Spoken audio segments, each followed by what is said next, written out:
Thank you, the Back 40 Band.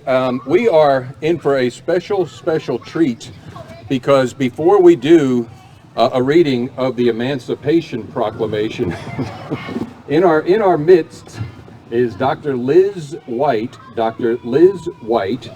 And Doctor, you said you were sitting in the house since 1 o'clock and the party's out here. Follow the music. No.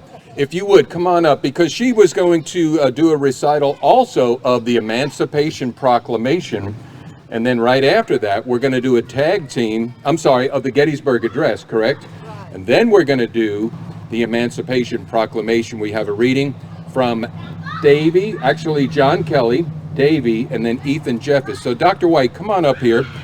Dr. Liz White, can we maybe quiet them down inside there for this portion? The bounce house is closed. We're going to send the bouncer in there. But Dr. White is the first African American to be hired and to teach at Louisiana Tech.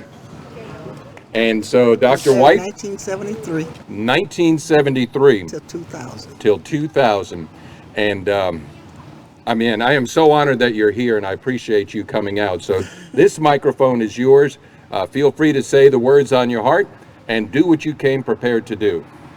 Well, I hope I can do it now, because I've been sitting inside wondering, where is everybody? I thought people would be.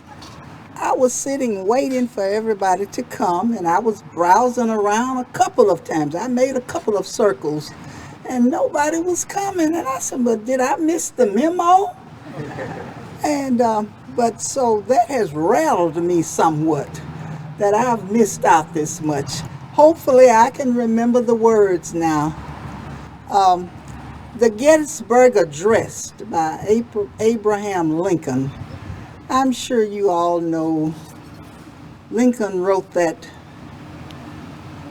gave that address to comfort the nation.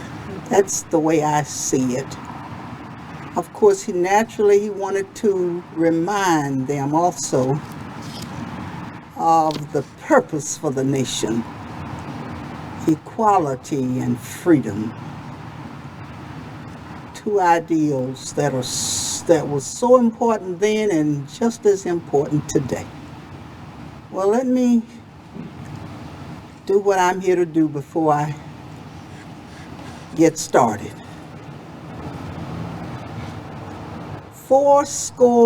77 years ago, our fathers brought forth on this continent a new nation, conceived in liberty and dedicated to the proposition that all men are created equal. Now we are engaged in a great civil war, testing whether that nation or any nation so conceived and so dedicated can long endure. We are met on a great battlefield of that war. We have come to dedicate a portion of that field as a final resting place for those who here gave their lives that that nation might live. It is altogether fitting and proper that we should do this. But in a larger sense, we cannot dedicate, we cannot consecrate, we cannot hallow this ground. The brave men, living and dead, who struggled here, have consecrated it far above our poor powers to add or detract. The world will little note nor long remember what we say here, but it can never forget what they did here. It is for us, the living, rather, to be dedicated here to the unfinished work which they who fought here have thus far so nobly advanced. It is for us, rather, to be here dedicated to the great task remaining before us, that from these honored dead we take increased devotion to that cause for which they gave the last full measure of devotion. That we here highly resolve that this nation, that we here highly resolve that these dead shall not have died in vain,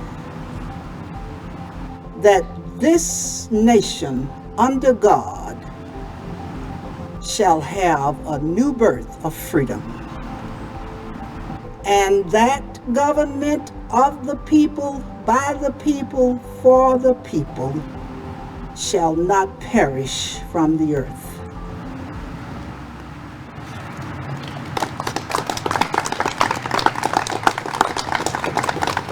Thank you. Thank you.